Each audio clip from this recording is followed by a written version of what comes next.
अस्सलाम नाजरीन, मैं हूं असद अली तूर अपने प्रोग्राम असद तूर अनसेंसर्ड में। आज हमारे साथ रेहाम खान साहबा मौजूद हैं। अ, सहाफ़ी हैं, समाजी कारकुन हैं, काम करती हैं।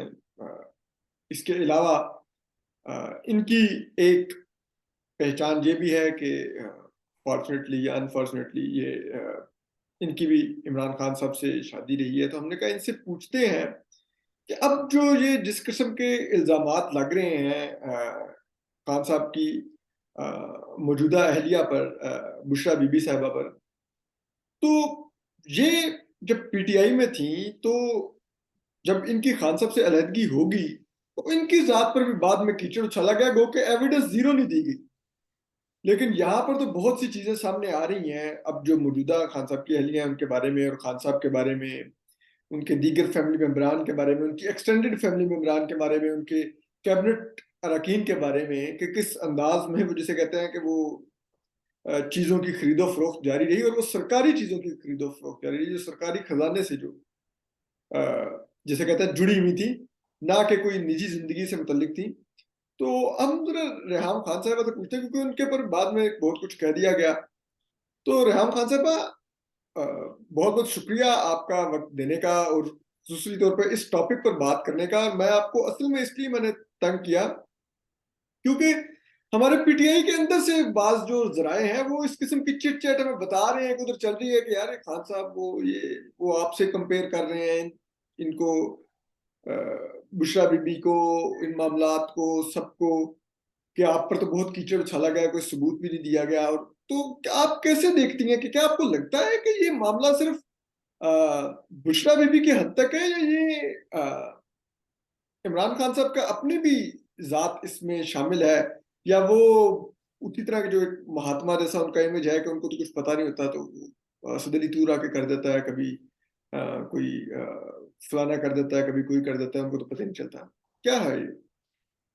देखिए, मैं समझती हूँ कि ये बात पाकिस्तान में तो ऐसे भी अगर किसी में कोई मसला हो तो जितनी हमारी माशरा है वो हमेशा कहता है कि औरत में मसला है। हमेशा जिस चीज का इल्जाम होता है ना तो वो बीवी के सर हो जाता है कि ये तो इस तरह इसलिए कर रहा है क्योंकि बीवी करवा रही है। मेरा ख्याल है, मेरा व्यू इससे बिल्कुल बरअक्स है।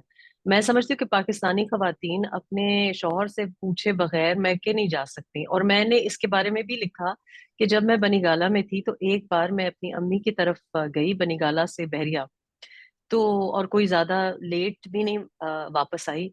कोई 10 साढ़े 10 का वक्त था, और स्पेशल ओकेजन भी था, और उनके अपने ड्राइवर और गार्ड मेरे साथ थे, सफीर और अयूब मेरे साथ थे, यानी कि कोई मैं अकेली भी नहीं गई थी।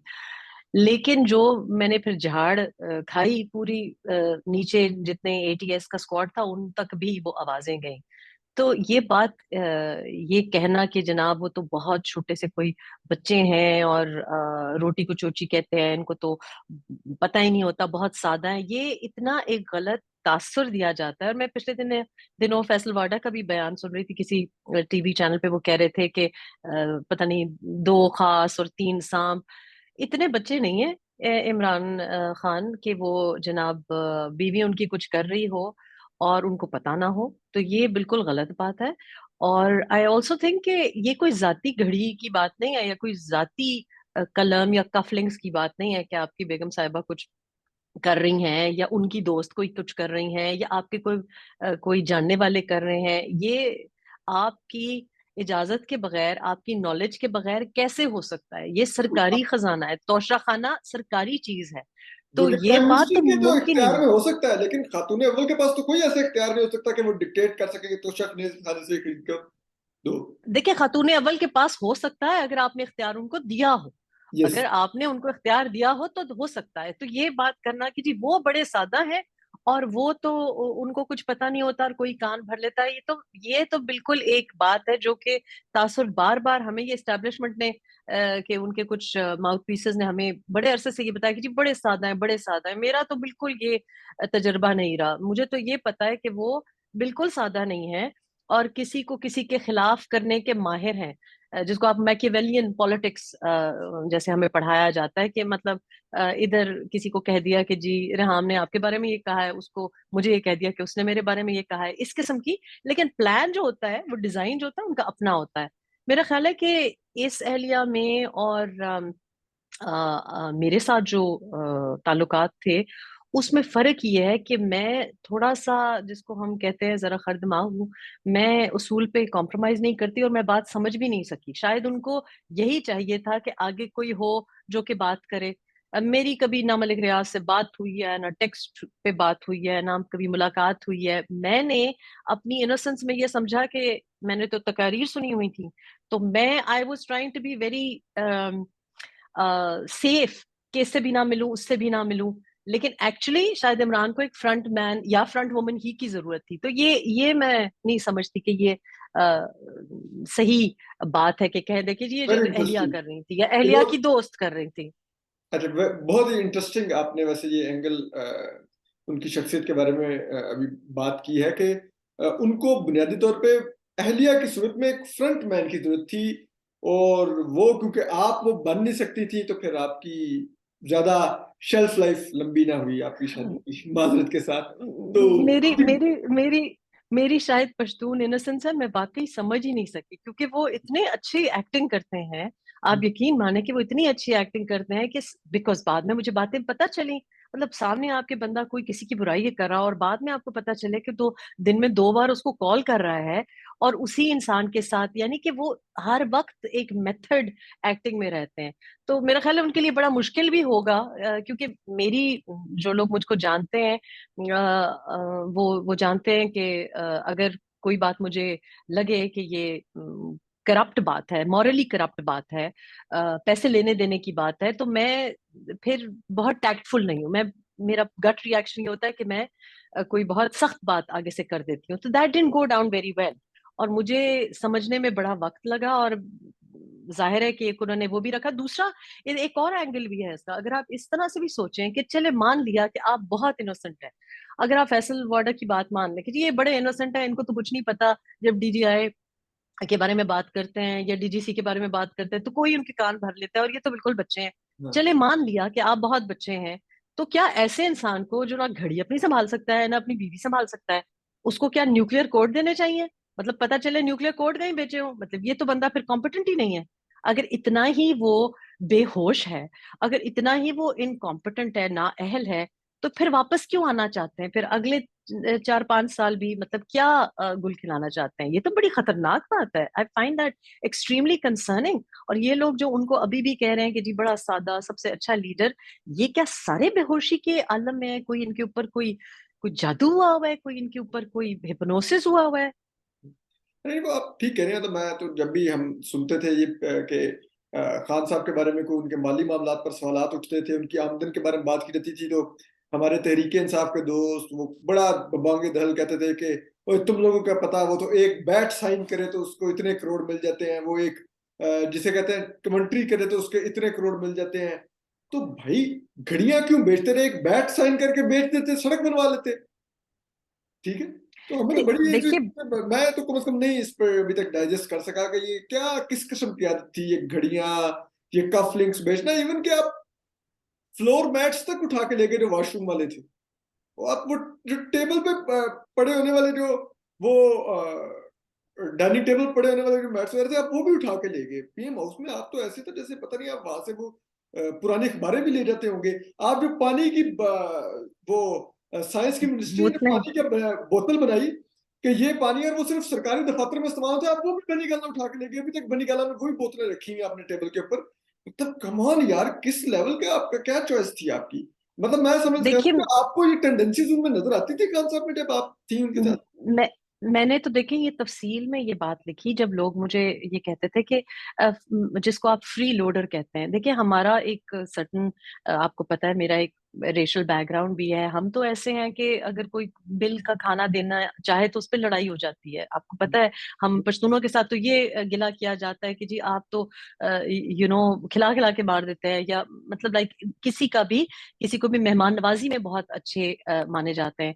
तो मैंने तो इसके बारे में ये लिखा, मुझे ये बात कंसर्निंग थी कि ठीक है, आप सेलिब्रिटी हैं, आप लोग आपको फ्लैटर भी करना चाहते हैं, लोग आपको तोहफे तोहफे भी भेजना चाहते हैं, लेकिन आप एक पॉलिटिकल कैपेसिटी में जब आ जाते हैं तो आपको जरा सेफ होना पड़ता है, क्योंकि अगर आपको कोई खिला पिला रहा है तो किस मकसद से खिला पिला रहा है। और हमारा जो मेन तनाजा था वो यही था कि जब मैं देखती थी कि जी इधर से मतलब उस घर में कोई चीज मेरे आने से पहले खरीदी नहीं जाती थी।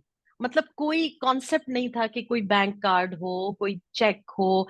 मेरा जितना पूरा साल गुजरा है, मैंने ग्रोसरीज तक, एक तो मैं खुद वापस टीवी पे चली गई, कमा रही थी, क्योंकि मैंने अपने बच्चों को अल्हम्दुलिल्लाह, हमने अपने माँ बाप से यही सीखा है कि ना मैंने अपने बच्चों को अपनी इनहेरिटेंस पे पाला है, ना किसी लिफाफे पे पाला है, ना किसी गलत मीन से पाला है। मैंने उनको हलाल रिस्क पे पाला है अल्हम्दुलिल्लाह, और ठीक ठाक पल गए हैं। तो मुझे दिस इज समथिंग ये बात, वेरी वेरी ये अलार्मिंग कि आप कहें कि उस घर में कुछ खरीदने का कॉन्सेप्ट ही नहीं था, ग्रोसरी से लेके सब कुछ लोगों के जेबों से आता था। कोई खान साहब कॉन्सेप्ट, के पास ना कोई एटीएम कोई कार्ड था, कोई ना कोई चेक बुक मतलब थी, ना उन्होंने कभी अपनी जेब से रुपया निकाला था। लोगों के उस पर ही वो पले जा रहे थे, देखिए, बनी गाला चल रहा पूरा है। साल, पूरा साल मेरी 31 अक्टूबर 2014 से 31 अक्टूबर 2015 तक शादी रही। पूरा साल मैंने नहीं देखा कि मुझे भी कोई उन्होंने खर्चा वर्चा नहीं दिया, अपनी जात के लिए नहीं, मतलब घर के लिए भी नहीं दिया, उनको ख्याल ही नहीं आया।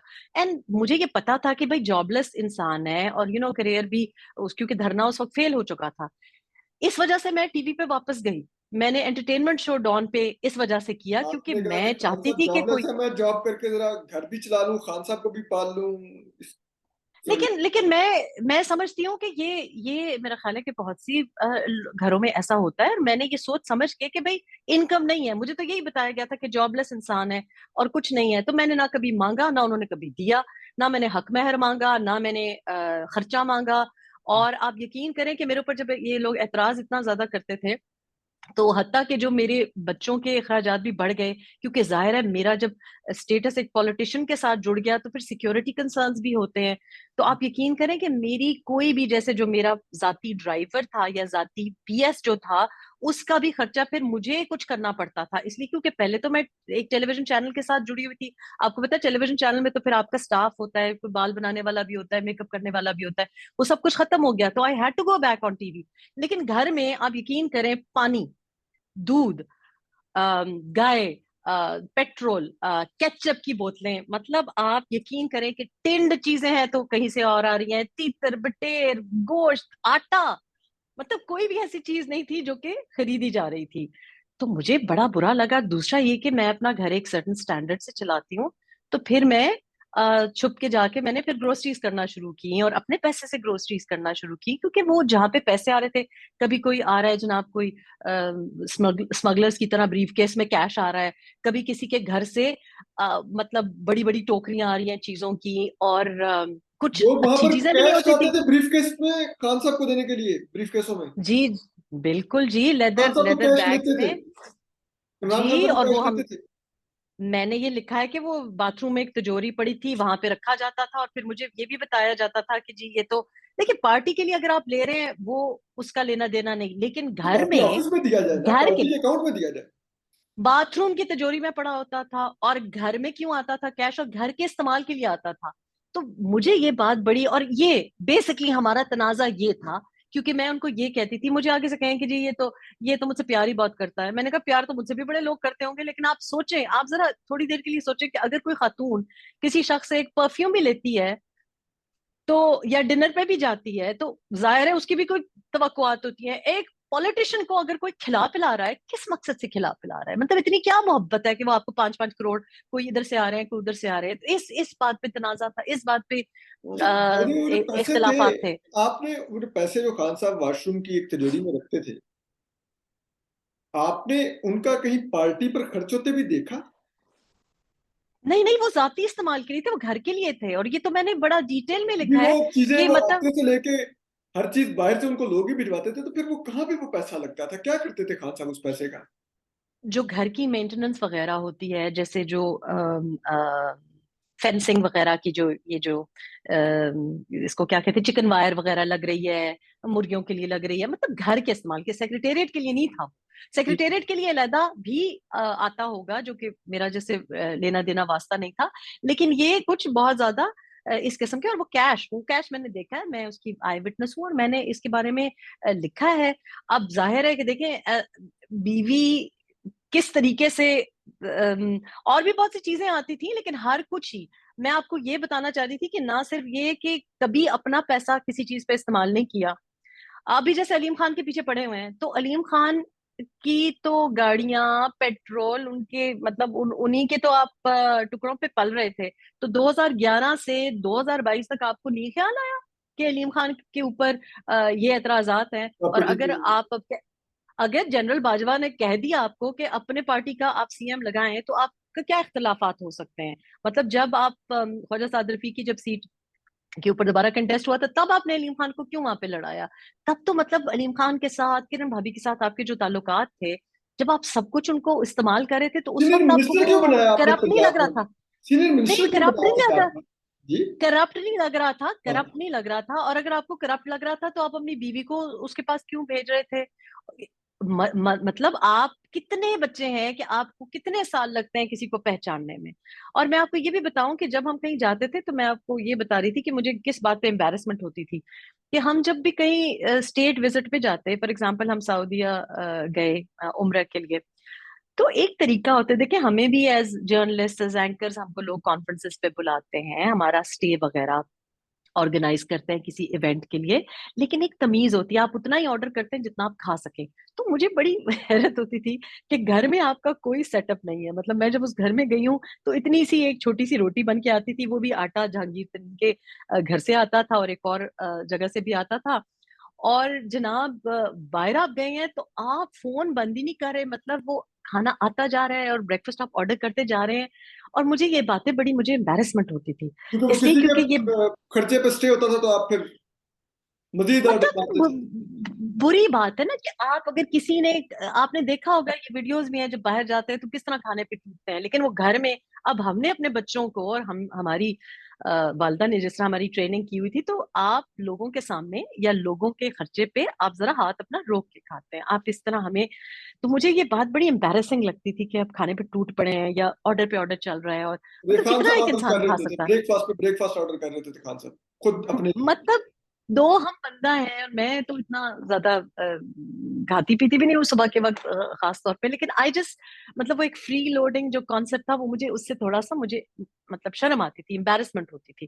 तो ये दोनों हाथों से, एक ये भी है कि एक हीरो का एक लेवल है, एक सेलिब्रिटी है, ये जो नदीदापना है। और इस नदीदेपने में अब आप सोचे ना कि एक घड़ी जिसके ऊपर खाना काबा मुकरमा, मक्का मुकरमा का मतलब इमेज है, और उसमें डायमंड्स भी जड़े हुए हैं, ये तो it's not about the value of the gift.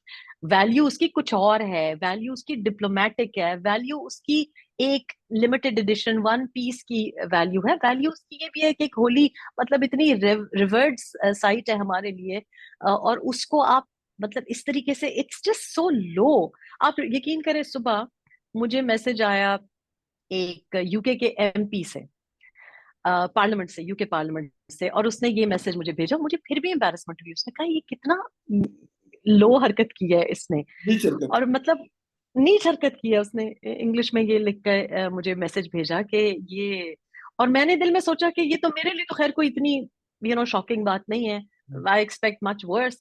लेकिन एक यूके पार्लियामेंट के एमपी के लिए भी, मेंबर ऑफ पार्लियामेंट के लिए भी, ये बड़ी शॉकिंग बात है कि इतना कोई इतना छोटा चोर, एक बड़ी छोटी सी चोरी भी है ना, इट्स वेरी घटिया हरकत है हाँ। करने वाली, तो इट्स एम्बैरेसिंग ऑफ कोर्स। अच्छा, रेहान खान साहब, सॉरी अगर आपको बुरा न लगे, मैं ये पूछना चाहूंगा कि आपके बारे में भी कहा गया कि जी आप वो फिल्मों का फाइनेंस करवा रही थी जब आप खान साहब की अहलिया थी, तो ये बातें इमरान खान साहब को बड़ी नागवार गुजरी, और ये उनके तो देखे ना जी, वो इतने बड़े वो शख्सियत की अहलिया, वो फिल्मों को, क्या ये क्या कोई था ऐसा मामला आपका? अच्छा, मैंने फिल्म बनाई 2013 से 2014 तक मैं फिल्म पे काम करी थी शादी से पहले, और उस फिल्म का नाम जानान है, जो 2016 में रिलीज भी हुई। वो फिल्म, उसका फाइनेंस के बारे में बहुत बातें की गई। कहा गया कि जनाब फैसल वाडा से पता नहीं 17 करोड़ लिए, पता नहीं किससे 5 करोड़ लिए, कोई कराची की इंडस्ट्रियलिस्ट का भी नाम लिया गया जो कि इनके दोस्त भी हैं।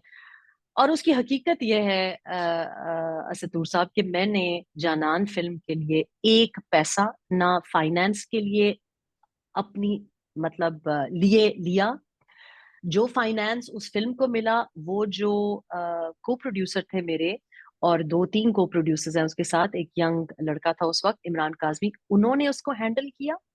और ओके। वो फिल्म 1 करोड़ 25 में इनिशियली बनी। और वो जो उसका फाइनेंशियर, ये सारी डिटेल्स आपको मिल सकती हैं, हम इसका पूरा मनी ट्रेल प्रोवाइड कर सकते हैं। क्योंकि एक्चुअली फिल्म कोई 3.3 करोड़ में बनी, और 4.3 मतलब आपने मार्केटिंग, और उस वक्त तक मैं उस प्रोजेक्ट से अलहदा भी हो चुकी थी। तो ना मैंने एक पैसा उस फिल्म के फाइनेंस के लिए उसको हाथ लगाया, एक पैसा।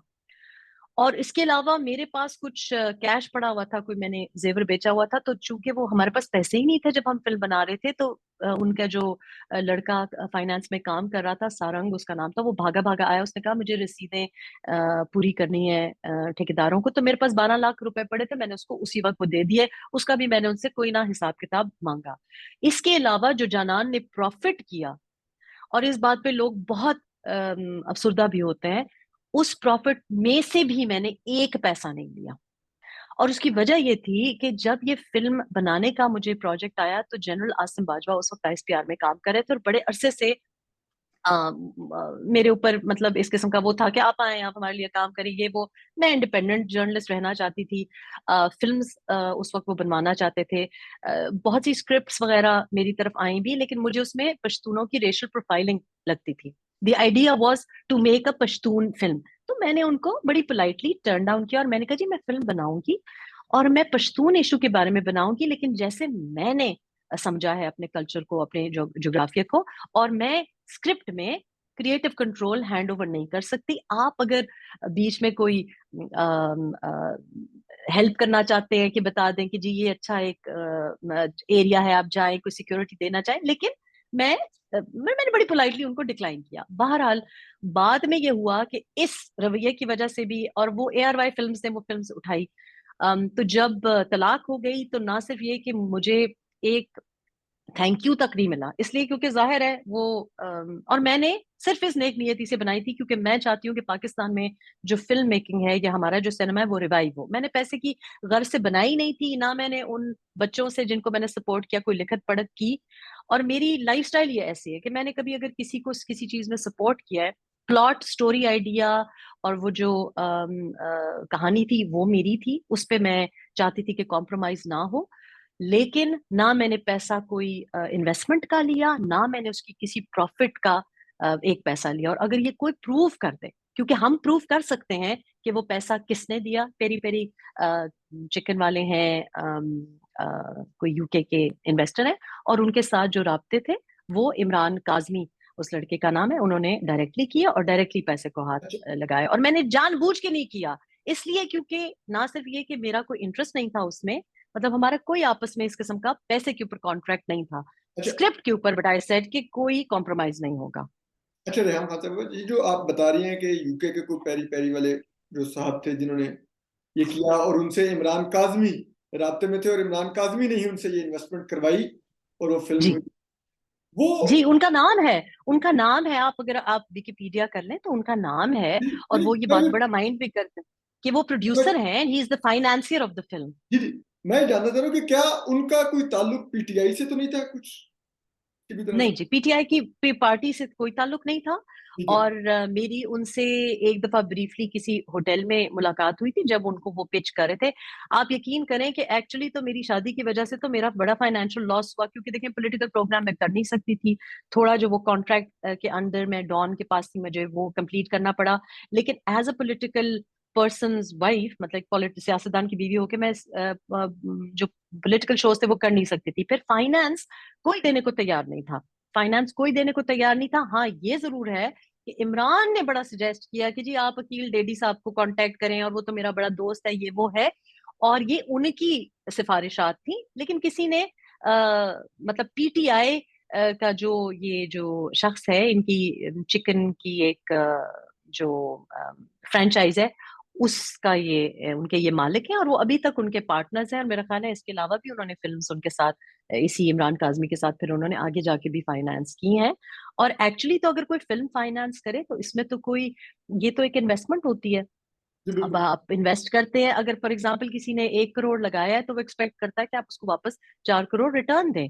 तो ये तो कोई करप्ट काम नहीं है ये। और मैं तो I am a film maker, मैं अब दोबारा फिल्म बना रही हूँ, अब मैं दोबारा फिल्म बना रही हूँ, तो वही चीज है। और हम तो जाते थे, मैंने पिच किया, जितने भी हमारे मीडिया एजेंसीज हैं कराची वगैरह में, उनको मैं पहले भी पिच करती थी 2013 में, जब मैं उनकी अहलिया नहीं थी, और बाद में भी करती रही। लेकिन पाकिस्तान में फिल्म फाइनेंस मिलना बहुत मुश्किल है। It's not very easy. बिल्कुल ठीक है। अच्छा, आखिर में अब हम इस पर बात कर लें। अगर मैं रेहाम खान साहबा से अगर ये पूछूं कि उनकी अपनी जो अंडरस्टैंडिंग है, उसके मुताबिक ये जो तमाम ये घड़ी फरोशी वाली जो वारदात है, ये खान साहब इसमें खुद मुलविस होंगे और ये उन्हीं का आइडिया होगा, या उनको, क्योंकि बकौल फैसल वाडा के मासूम है तो कोई भी बहका सकता है, तो उनको बहकाया गया है, क्या हुआ ये? मेरा ख्याल है फैसल भाई खुद काफी मासूम है। मेरा ख्याल है कि फैसल भाई इतना नहीं पहचानते, और इमरान कहीं से भी मासूम नहीं है। जो कुछ होता है उनकी मर्जी से होता है। उनकी, मेरा तो जो तजर्बा रहा है वो ये है कि वो ऊपर से मासूम वगैरह बनने की बहुत एक्टिंग करते हैं, लेकिन एक्चुअली उनको सब पता होता है कि क्या हो रहा है, कैसे हो रहा है। और मैंने आपको प्रोग्राम के शुरू में बताया कि ये कोई जाती घड़ी नहीं थी। ये नहीं था कि उन्होंने जनाब दराज खोल के और शौहर की घड़ी, या अपने फ्रेंड के शौहर की घड़ी के लिए फोन कॉल्स कर रही हैं। इसमें एक ऑफिशियल लेवल पे लोग इन्वॉल्व हैं, और ये तोशाखाना की चीज है, तो ये मुमकिन ही नहीं है। और इमरान की मर्जी के बगैर कोई कुछ नहीं कर सकता। इमरान लोगों को इस्तेमाल करते हैं। और अब अगर ये जो मैं खबर भी पढ़ रही हूँ, और मेरा ख्याल है आपने भी इसके ऊपर ब्लॉग किया है, तो ये तो आदत है कि जी मैं नहीं था, मैं सादा था, इसने कराया। तो यानी कि आगे अपने फ्यूचर के लिए को सिक्योर करने के लिए कि उनकी सियासत जारी रहे। देखिए, ये शख्स ऐसा है कि जो अपनी पोजीशन के लिए, प्राइम मिनिस्टर बनने के लिए कुछ भी कर सकता है। अहलिया को कुर्बान करना, बच्चों को दूर करना, ये शख्स कुछ भी करेगा, बिकॉज इसको कहते हैं एम्बिशन विदाउट अ कॉज। यानी कि ये एक बहुत वहम है लोगों का कि इमरान पावर में आके कुछ करना चाहते थे, वो सिर्फ वजीर आजम बनना चाहते थे, और वो उन्होंने अचीव किया। और अब वो वजीर आजम दोबारा बनना चाहते हैं, बाय हुक और बाय क्रो। तो ये मैं तो बिल्कुल मानने को तैयार ही नहीं कि आपको पता ही नहीं था। अगर आपको पता नहीं था तो फिर आप बहुत खतरनाक हैं पाकिस्तान के लिए। जैसे मैंने आपको कहा कल को न्यूक्लियर कोड्स भेज दें, तो ये तो बहुत खतरनाक बात है। और I think that is a real risk. दो वॉलंटरली इन्होंने इंटरव्यूज दिए हैं मगरबी वेस्टर्न आउटलेट्स को, और उसमें वॉलंटियर कर रहे हैं। वो बात नहीं कर रहे न्यूक्लियर वेपन की, ये खुद बात कर रहे हैं, उसको कश्मीर से जोड़ रहे हैं, हालांकि that is not our policy. तो ये शख्स जो है, ये ऊपर से सिंपल एक्टिंग करना, लेकिन अंदर से बहुत ज्यादा, जिसको मास्टरमाइंड आप कहें, तो दैट्स व्हाट आई बिलीव। चले, हो सकता है, मतलब वो अगर तोशा खाना की घड़ियों से उन्होंने बनी गाला की रोड बनवा ली, तो हो सकता है वो अंडरपास ब्रिज बनवा लें जमान पार्क के सामने न्यूक्लियर कोड को बेच के। तो anyway, thank you Reham Khan साहबा, आपके वक्त का बहुत बहुत शुक्रिया। आपने वक्त दिया, और खुसूसन इस मौजू पर बात करने के लिए वक्त दिया, और अपनी भी अपने फिल्म का आपने सारा जवाब दिया। मैं मशहूर हूँ। Thank you very much. अपना ख्याल रखिए, सलामत रहिए। अल्लाह हाफ़िज़। अल्लाह हाफिज।